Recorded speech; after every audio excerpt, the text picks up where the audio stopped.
이거 아니야. 이거 성찬이잖아. 아, 이거 성찬이야. 아, 여기 있어. 올바른 본질.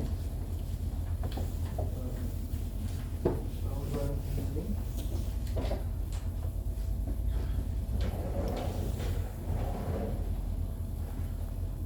하나님 말씀 같이 보겠습니다. 마태복음 18장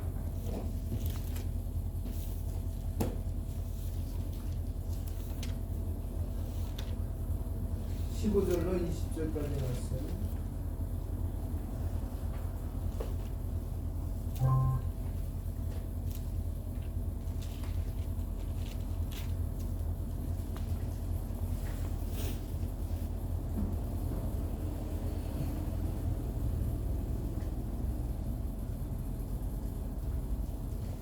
마태복음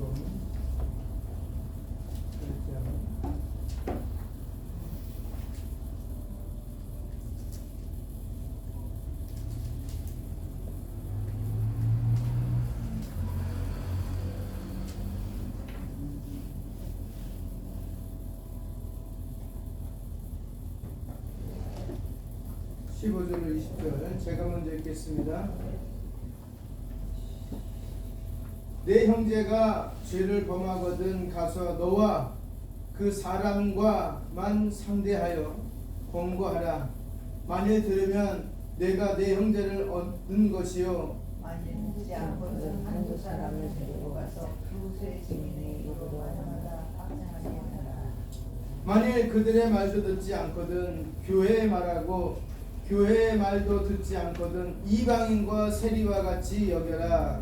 진실로 너희는 무엇이든지 너희가 땅에서 하늘에서도 너희의 것이요 무엇이든지 땅에서 풀리면 하늘에서도 풀리리라. 진실로 다시 너희에게 이르노니 너희 중에 두 사람이 땅에서 합심하여 무엇이든지 구하면 하늘에 계신 내 아버지께서 그들을 위하여 이루게 하시리라. 두세 사람이 내 이름으로 모인 곳에는 나도 그들 중에 있느니라. 아멘. 두세 사람이 모인 곳에 이게 교회의 기본 단위예요. 교회 기본 단위가 두세 사람이에요. 우리 교회 그 설립 예배 드릴 때에 내는 그 기본적인 조건은 12명인가? 11명인가 12명이 기본인데 성경에서 말하는 것은 2명이에요. 두세 사람.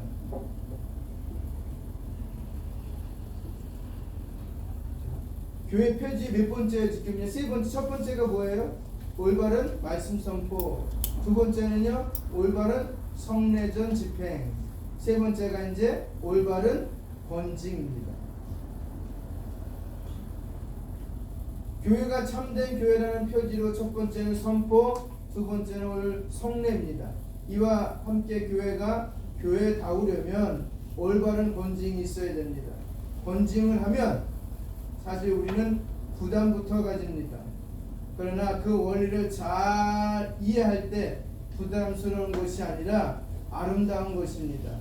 오늘 우리가 올바른 권징에 대해서 배워 우리 교회 공동체 전체가 이 시간에 안 보일 거야, 작아서 바로 앞에 바로 세워져 갈 수 있기를 바랍니다.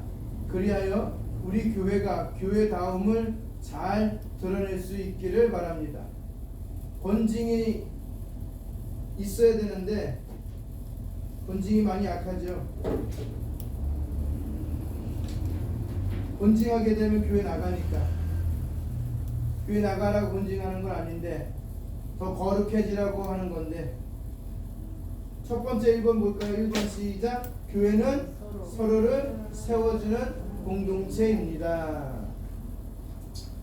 우리가 권징을 공부하기 전에 교회가 어떤 공동체인가를 먼저 이해해야 됩니다. 그럴 때 권징의 개념도 올바로 이해할 수 있기 때문입니다. 교회 공동체가 한 성도를 주 앞에 바로 세우기 위해서 아주 열심을 내는 모습을 볼 때 우리는 얼마나 아름답고 감격스러운지 모릅니다. 이것은 교회의 참모습 때문입니다. 오늘 본문 말씀 읽었죠? 15절 바로 위에 14절 읽어볼까요? 14절 시작. 이와 같이 이 작은 자 중에 하나라도 이른 것은 하늘에 계신 너희 아버지의 뜻이 아니니라. 한 사람도 잊어버리지 말라는 거예요. 교회 등록된 성도들은 같이 예배드리라는 거예요. 같이. 이 말씀을 적극적으로 실현하는 형제자매들의 모습을 바라볼 때 가슴에 벅차오른다는 겁니다. 작은 자 중에 하나라도 잃어버리는 것이 않는 것이 하나님의 뜻입니다. 그러므로 교회 공동체는 이 말씀을 적극적으로 실현하기 위해 그 사람들을 하나님 앞에 세워놓기 위해서 아주 열심을 내야 하는 것입니다. 교회 공동체는 바로 그런 것입니다. 이 세상에 하나님은 아주 독특한 공동체를 세우셨습니다. 이 세상에서 그 유비를 찾기 어려운 공동체를 세우셨는데 그 공동체는 사람들이 혼자 살아가는 공동체가 아니라 같이 더불어 있기를 원하는 공동체인 겁니다. 그 공동체는 예를 들어서 시적 공동체라면 모이기가 그래도 조금 쉬워요. 위에서 어른이 와 그럼 다 와. 그죠?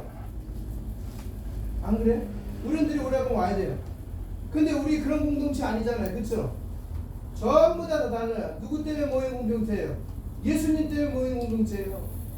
그러니까 A란 가정, B란 가정, C란 가정부터 Z까지의 가정들이 뭐예요? 전부 다 자기만의 뭐를 갖고 있는 거예요. 생활 풍습을 갖고 있는 거예요. 그러니 마음대로 되겠어요 그게? 교회 안에서? 다 자기 생각 얘기하지? 그러니까 교회가 분란이 생기는 거예요. 거기에 대해서 목사나 기준이 되는 사람이 용서하십시오라고 하면 용서가 돼야 되는 거죠. 사랑하십시오 하면 사랑이 돼야 되는 거죠. 협력하십시오 하면 협력이 돼야 되는데 이미 생각이 다 가지고 있는 상태에서 무슨 얘기를 하겠습니까? 근데 예수님도 그것 때문에 많이 갈등하신 거예요 사실. 그들은 뭐를 갖고 있었어요? 예수 그리스도가 어떤 분인지 이미 프레임을 갖고 있었다고요. 근데 예수님이 오셔서 한 프레임의 모습은 자기들과 달라. 다른 거예요. 완전히 달라 180도. 그러니 어떻게 되겠어요? 오해한 거지. 곡해한 거지. 누굴요? 그런 분을 곡해한 거지. 그러니까 교회 안에 10명이면 10명의 사람 다 달라요. 100명이면 100명이 다 달라요. 누굴 맞출 수가 없어요. 근데 그 100명이 누구를 맞춰야 돼요? 예수님. 머리 대신 예수님. 그 문제가 안 생겨요. 근데 100명의 머리로 하나님의 아들 예수님을 섬긴다면 다 다르잖아요. 왜? 예수님이 그들을 찾아간 모습이 다 다르기 때문에. 일률적으로 똑같을 수 없잖아요. 그만큼 더불어 사는 공동체가 되는데 난 더불어가 싫어. 그럼 교회 안 나오는 거예요. 내 마음이 안 맞아. 그럼 안 나오는 거예요. 그게 무슨 공동체예요. 공동체는 내가 싫어도 함께 하는 거예요. 누구 때문에? 예수님 때문에. 그래서 교회 공동체는 사람들이 서로가 서로를 세워주는데 신경을 아주 많이 쓰는 공동체라고 하는 것이 성경이 우리에게 가르쳐주는 겁니다. 그것이 이 공동체가 하나님 앞에 자기 자신을 드러내는 성격, 즉 하나님 앞에 뚜렷하게 다른 것과 구별되어서 하나님께 드려지는 성격입니다. 우리는 이것을 뭐라고 말하냐면 거룩성이라고 말하는 거예요. 전부 다 거룩이 뭐예요? 도덕적 윤리를 말하는 거 아니에요. 거룩은 도덕적인 윤리적인 성격을 뛰어넘는 거. 그걸 거룩이라 그래요. 그걸 하나님의 성품이라 그래요. 그 하나님의 성품이 내 안에 내재하고 있어요. 뭐 때문에? 그리스도께서 내 안에 들어와서 십자가의 보혈로 죄 씻어주시고 자녀 삼아주셨을 때 성령 하나님이 들어오는과 동시에 내가 거룩해졌다는 거예요.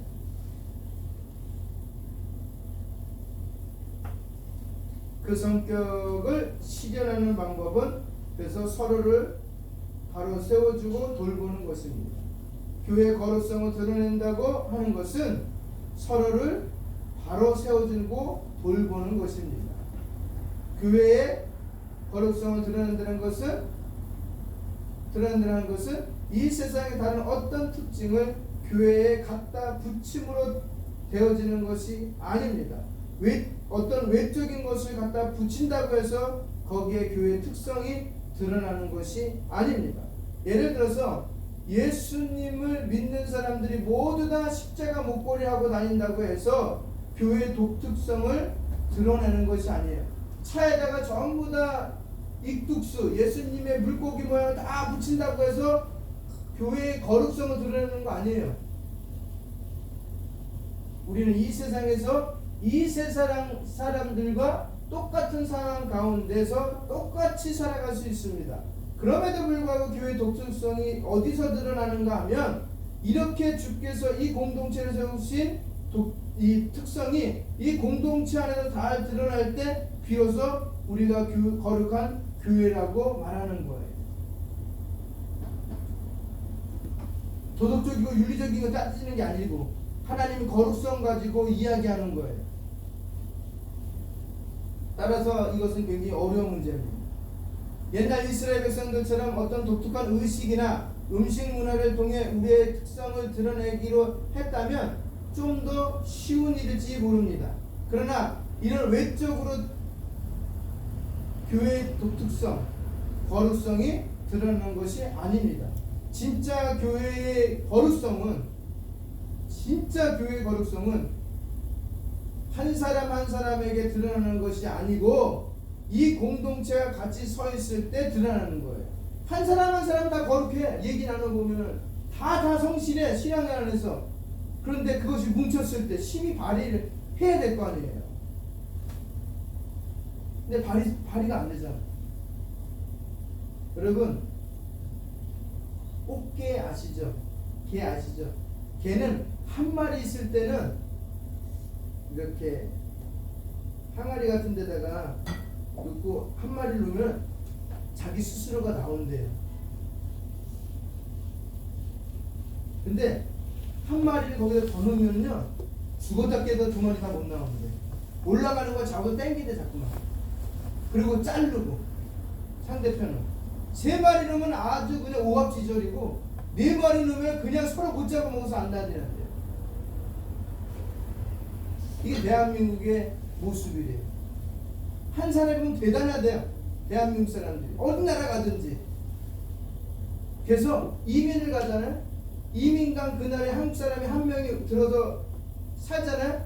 그러면 5사람에서 10사람 정도가 그 사람 뜯어먹기 위해서 붙고, 응?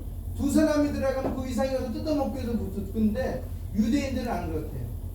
한 사람이 들어가면 10사람이 나와서 그 한 가정을 살린대요. 2가정이 오면 더 많은 가정들이.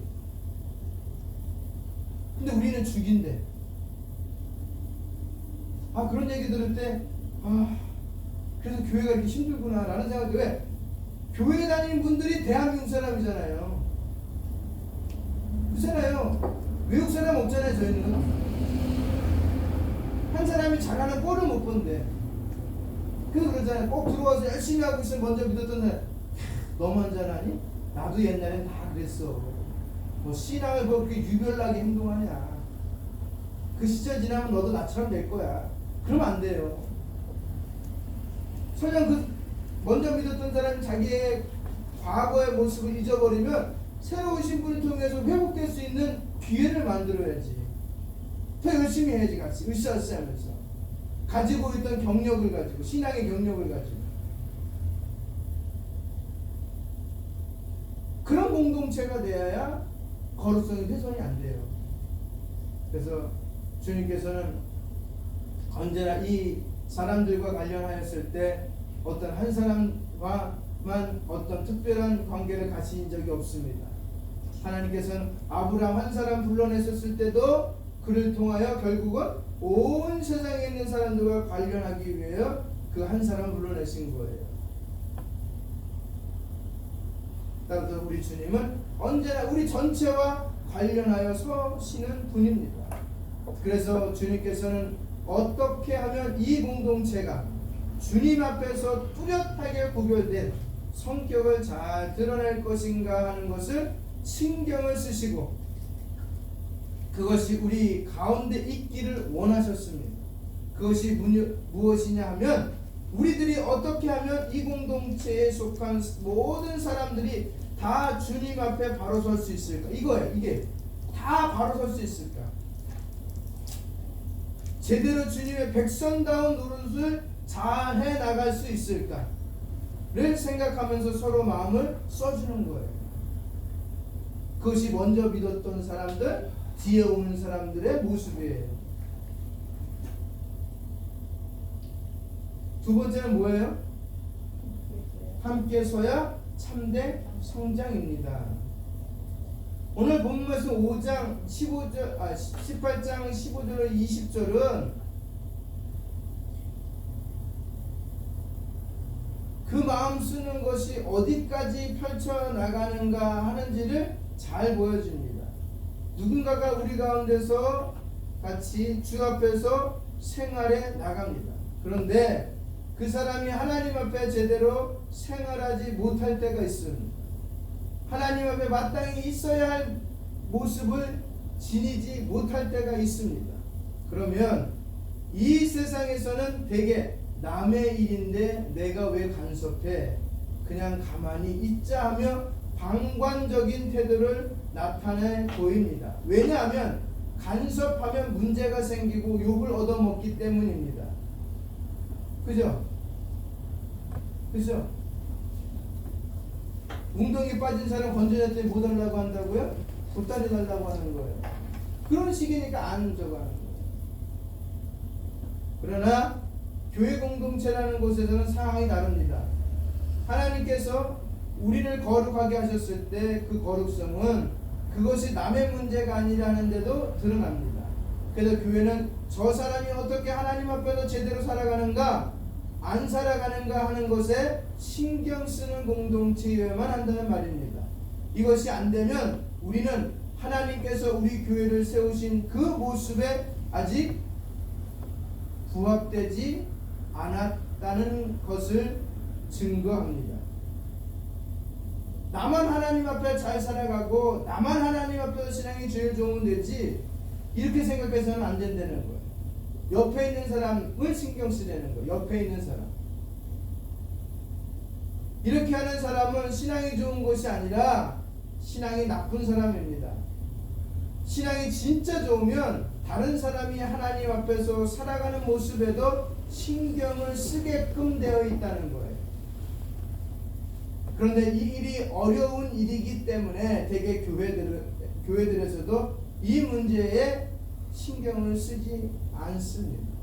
그냥 너나 잘하세요로 변질되어 가고 있다는 거예요. 교회가. 요즘 우리 사회에서 유행하는 말이 하나 있습니다. 너나 잘하세요. 그죠? 너나 잘하세요. 말을 하면 너나 잘하네. 지적질하지 말라는 거죠. 잔소리하지 말라는 거죠. 그러나 우리 교회는 이렇게 해서는 안 됩니다. 우리가 남에게 신경 쓰는 것이 어려운 일이지만 교회는 그 일을 해 나가도록 되어 있습니다. 하나님의 교회는 늘 더불어서 하나님 앞에서 같이 있도록 되어 있습니다. 그래서 그와 같이 주님 앞에서 성장해 나가는 것이지 어떤 사람 몇 사람만 앞으로 슬금슬금 기어나가는 것이 아닙니다. 하나님의 교회는 늘 함께하는 거예요. 늘 함께하는 거예요. 몇몇 사람들만 엘리트가 되어 뛰어나게 성장하는 법, 그런 법은 없습니다. 따라서 우리 교회만 제대로 된 모습을 가지고 나간다고 해서 다 되는 것이 아닙니다. 우리 교회 안에서도 몇몇 사람이 잘해 나간다는 것으로 다 되는 것도 아닙니다.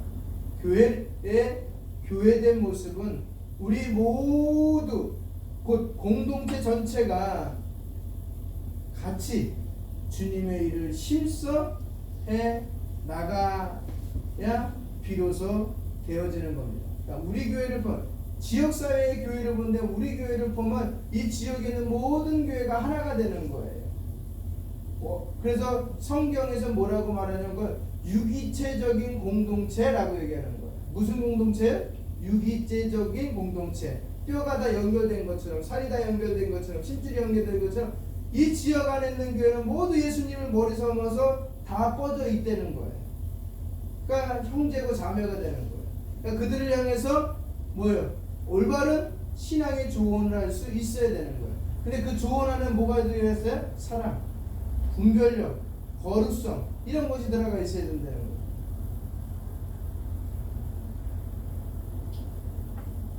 그래서 이제 우리 마음 가운데 우리는 혼자서 나가는 사람이 아니고 다른 사람에게 정말 마음을 깊이 쓰는 사람들이라는 것을 유념해야 합니다. 어느 정도까지 신경을 깊이 써야 하는가 하면 그 사람이 하나님 앞에서 제대로 살아가는가 하는 것까지 신경 써야 돼요. 이게 전도고 그것이 진짜 전도예요. 그냥 교회만 데려다 놓고 목사님 알아서 하세요, 전도사님 알아서 하세요, 부역장님 알아서 하세요, 당회원들 알아서 하세요 아니에요. 그 사람이 뭐 당회원 보고 왔어요, 목사 보고 왔어요, 부역장 보고 왔어요, 나 보고 왔는데 그렇잖아요. 내가 자신이 없으면 전도 못하는 거예요. 내가 자신이 없는데 내가 거룩을 나타낼 수도 없고 분별력을 가질 수도 없고 그러면 전도 못하는 거지. 왜? 데리고 왔는데 교회도 작지만 내 자신이 너무 초라해. 신앙 가운데 있는 거 보으니 그럼 못 데려보는 거죠. 왜? 내가 서 있지 않으니까. 내가 그에게 당당하게 신앙은 이거야 라고 말하지 못하니까. 그러니까 목사에게 떠넘기는 거예요. 목사님 알아서 하십시오. 뭘 어떻게 알았어요 내가? 그 사람의 삶의 배경을 알아요? 뭐를 알아요? 아무것도 몰라요 저는. 근데 전도해온 사람 알잖아요. 그쵸? 최소한 그 사람이 어떤 사람인지. 그럼 그 사람이 자기 신앙에 그럼 성장될 때까지 책임을 지는 거예요. 그러다가 목사님 신방 가는 거예요 나중에. 자리 잡게끔. 근데 우리는 그렇게 안 해. 전부 다 목사에게 맡겨. 목사가 맞는 거 아닌데 사실은.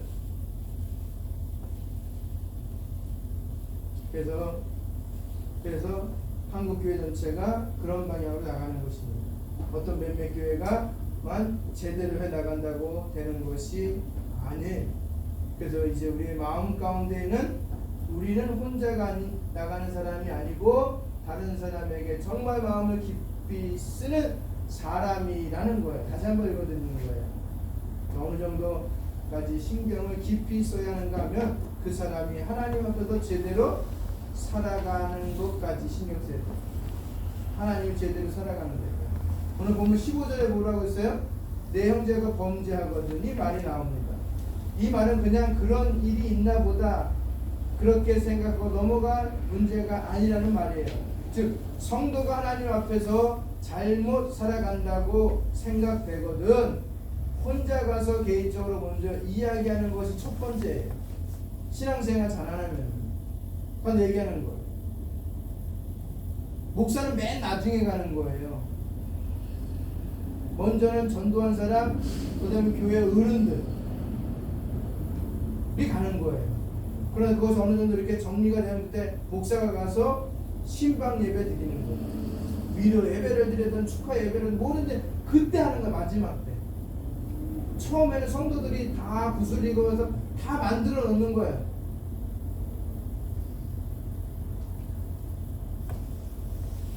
그런데 우리가 이런 일을 할 수 있으려면 자신이 하나님 앞에 잘 준비되어 있어야 합니다. 자기 자신이 잘 준비되어 있지 않기 때문에 되게 나도 못하는데 무슨 이야기를 하겠냐 하고 안 해버리는 겁니다. 그러면 교회가 바로 세워질 방법이 없습니다. 교회는 성장하지 않아요. 왜? 전도를 안 하는데 부끄럽고 창피해서. 전도 안 하잖아요. 부끄럽고 창피하면. 저 사람한테 얘기 걸면 괜히 핀잔 들을까봐. 그래서 내가 더 많이 배웠고 내가 더 많이 가졌고 내가 더 키고 내가 더 이쁜데 너 이제 핀잔을 들어야 돼? 뭐 때문에 들은 거예요? 예수님 때문에. 근데 그 예수님을 거기다 끼를 내가 욕먹으니까 예수님을 그 사람과 나 사이에 집어넣기를 싫어하는 거야. 그래서 나만 예수 믿으면 되는 거예요. 나만. 그것이 지금 한국교회 모습들이 되어가고 있어요. 그래서 지금 교회들마다 부흥회하고 전도 집회에도 안 가. 우리 어렸을 때 한 동네에서 A라는 교회가 부흥회 한다 그러면요 옆에 있던 교회와 성도들 다 가서 참석했어요. 같이 은혜 받고 같이 또 전도하고. 근데 오늘날 그렇지 않잖아요. 자기네 교회만 전도하는 거.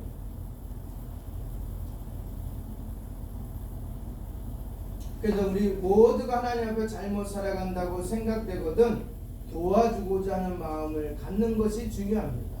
이것은 목사나 장로나 집사만 갖는 마음이 아니고 모든 성도가 가져야만 하는 마음입니다. 뭐요? 그래서 내 형제들과 죄를 범하거든 우리는 너무 안타깝게 여기며 주님 앞에서 깊이 있게 생각하면서 개인적으로 먼저 가서 이야기해야 됩니다.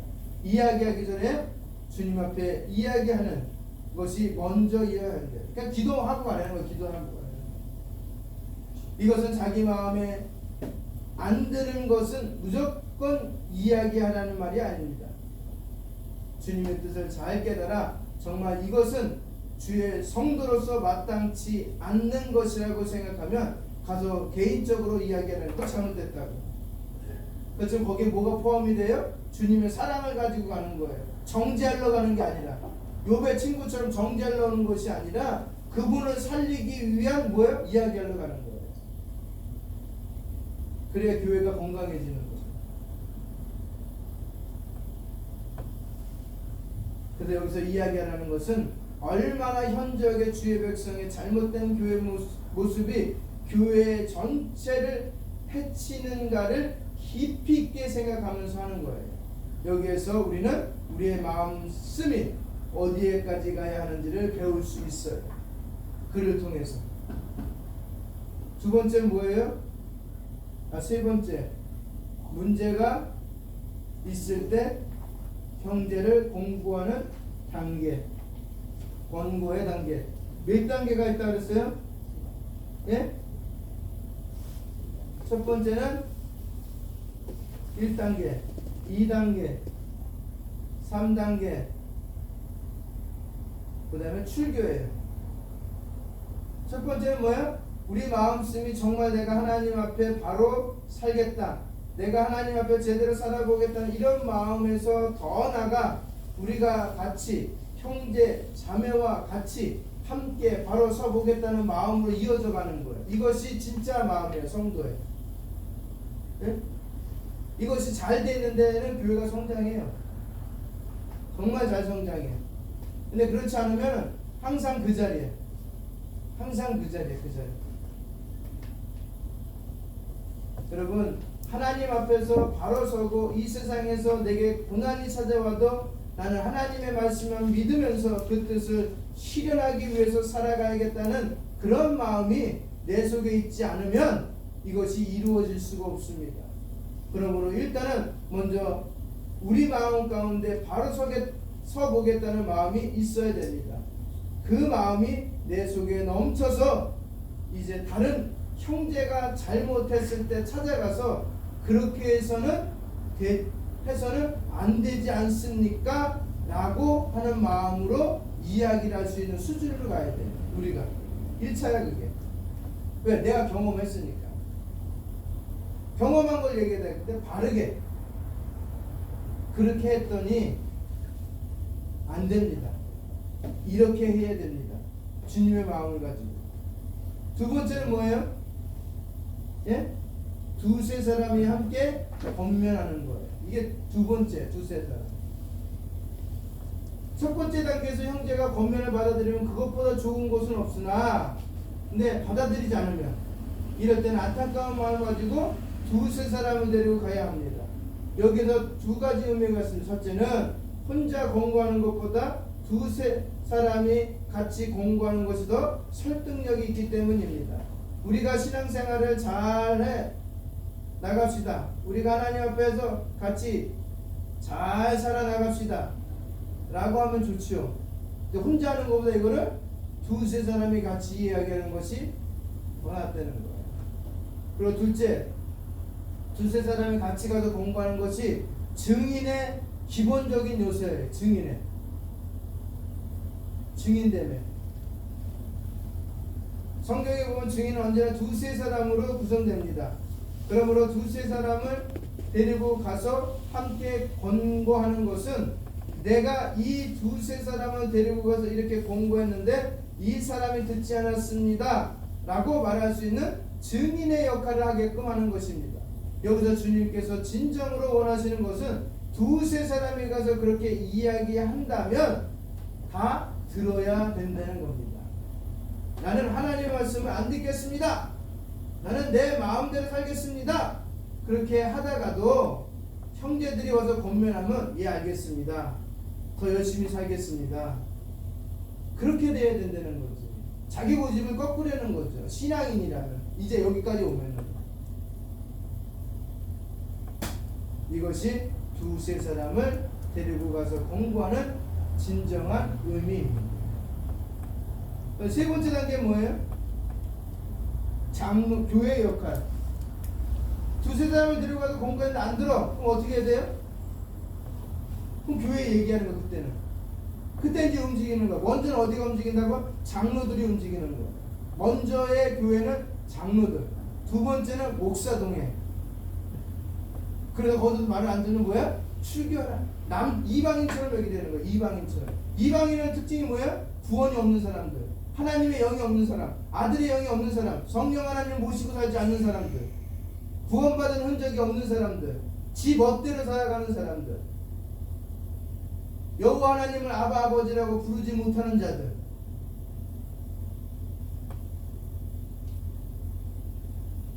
그리고 네 번째, 그렇게 되면 뭐 하라고요? 출교에 하라. 출교하라는 거예요. 근데 잡아요. 출교의 궁극적인 목적은 뭐예요? 회복이에요. 그래서 우리 초대교회, 우리나라 대한민국 초대교회 보면은 그런 책이, 징벌 책이 있었어요. 권징 책이 있었어요. 거기서 보면 한번 말씀드린 것 같은데, 안수 집사님이 주일날 일을 나갔어. 그건 수천전제예요. 6개월 수천전제. 그럼 6개월 동안 성만찬을 못해요. 그리고 재물을 보잖아요. 안수 집사는 못 참석해요. 그리고 교회도 못 나와요. 집에서 혼자 6개월 동안 예배 드리는 거 혼자.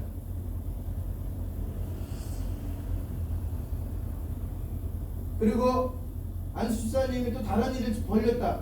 그러면 교회에서 당신 옛날에니까 본장 50대 하면 50대 맞아야 되는 거 본장으로 교회에서 다 그렇게 했어요. 그러면서 그 오염된 부분을 다 제거하면서 그들은 생활했어요. 신앙생활. 오늘날 마찬가지. 당신 본장 50대 하면 미친놈들 하면서 떠나가겠죠. 문 열고 수찬정지 여기만 교회냐 하면 다른 데서 성만찬 참석하겠죠. 근데 그때의 교회는 지금과 달라서 여기서 우리 은파라는 교회에서 저기 서울의 A라는 교회를 가면은 서울의 A라는 교회 목사에게 전화가 와요. 아니면 부교육자가 전화가 와요. 그러면은 목사님 어디 교회 누구누구입니다. 여기에 목사님 교회 먼저 다녔던 성도 누구누구 아니면 안수집사 누구누구 장로 누구누구가 우리 교회 등록을 하려고 합니다. 목사님 이명서 좀 떼어주십시오 라고 말해요. 그럼 떼어주면은 거기에 다 기록된 생활기록부처럼 그 한 학생의 생활기록부처럼 그 사람에 대해서 다 적혀 있는 거예요. 만약에 권징받은 게 있다. 그럼 거기서 안 받아요. 징벌받은 것은 안 받고 그것이 해촉됐을 때 받아. 그리고 그런 거 여러 가지 보고 교회 왔을 때 바로 사역을 시키든지 아니면 보류하든지 그런 거 다 있는 거예요. 근데 어느 순간 이명서 뜨는 게 없어졌어. 그분이 오든 말든 관계없이 우리 교회 성도 한 사람이 늘어나는 게 중요한 거지 이 종이쪽 한 장이 중요한 게 아니야. 그러니까 교회가 전부 다 오염됐다는 거예요. 지금 교회가 오염됐다는 거예요. 왜? 그 사람이 어떤 사람인지 모르잖아요. 지나가다가 저 다른 교회 다니다가 너무 멀든지 이사를 와서 이쪽으로 왔어요. 어떻게 알아 그 사람은? 그러다 그 사람이 우리가 적어내는 거 같아 바르게 적어낸다고 보장할 수도 없는 거예요. 그만큼 지금 교회가 신뢰를 잃어버렸어요. 그걸 보고 전화 걸었더니 그런 성도 없습니다. 그럼 끝나는 거지 뭐. 거기다가 어떻게 신앙돼? 물어볼 수도 없는 거를. 그랬을 때 교회는 어떻게 된다? 어떻게 해요? 교회 말도 안 들으면 어떻게 된다? 17절 말씀 뭐라고 됐어요? 교회 말도 듣지 않거든 뭐가 적이라고요? 이방인과 세리. 유대인들이 갖고 있는 천국 갈 사람들은 몇 사람밖에 없었어요. 그리고 나머지 사람은 다 지옥 가는 건데 지옥의 1등 자리가 누군지 아세요? 이방인, 세리, 창기. 이 사람들은 지옥의 1등 좌석에 앉을 사람들이야. 그리고 우리 바리새인, 장로, 서기관 그 계열들은 다 좋은 자리에 앉을 사람. 어디? 천국에. 이것들이 지금도 갖고 있는 생각들이거든요. 유대인들은.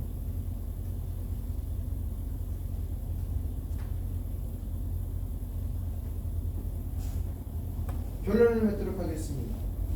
그래서 교회 패드 중에서 우리 올바른 권징에 대해서는 본문 말씀으로 생각해 봤습니다. 본문 말씀을 통해서 우리가 생각해야 될 것은 무엇입니까? 옆에 있는 성도들을 세우는 일까지 우리의 마음이 쓰여져야 한다는 거. 이게 중요한 거예요. 뭐라고요? 옆에 있는 성도가 바로 세워지는지 안 세워지는지를 신경 써야 한다는 거예요. 이것이 권징의 올바른 권징의 목적이에요. 아멘입니까? 만약에 그렇지 않다면 내가 병들어 있다는 거예요. 계속 수근수근거리고 교회 분란을 일으키고 그러면 교회가 내 이간질 시키고 교회 원망과 불평만 하고 목사가 저러니 이러니 권사가 이러니 저러니 이거 전부 다 내가 병들었다는 거예요. 빨리 고쳐야 되고 안 고치면 그 어느 곳에 가든 똑같아.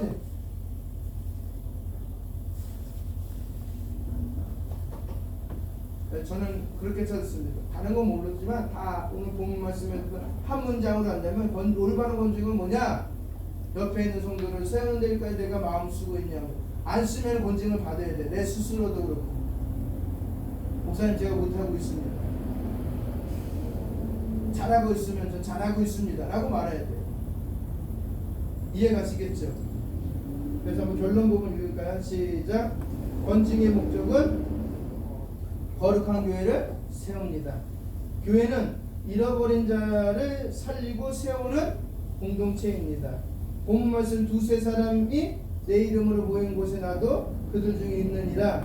용서와 권면은 함께 가며 무한히 용서하라는 주님의 명령을 실천해야 됩니다.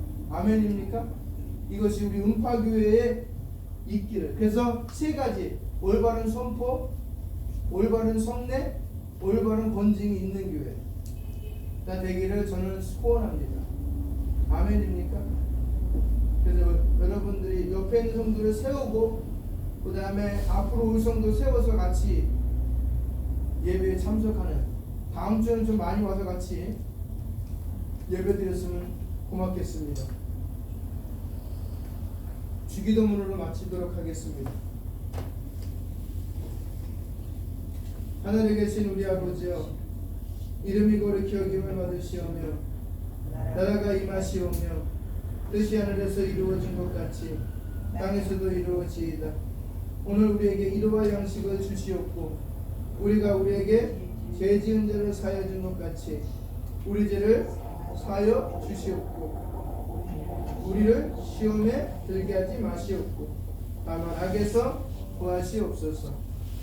나라와 권세와 영광에 아버지께 영원히 있사옵나이다. 아멘.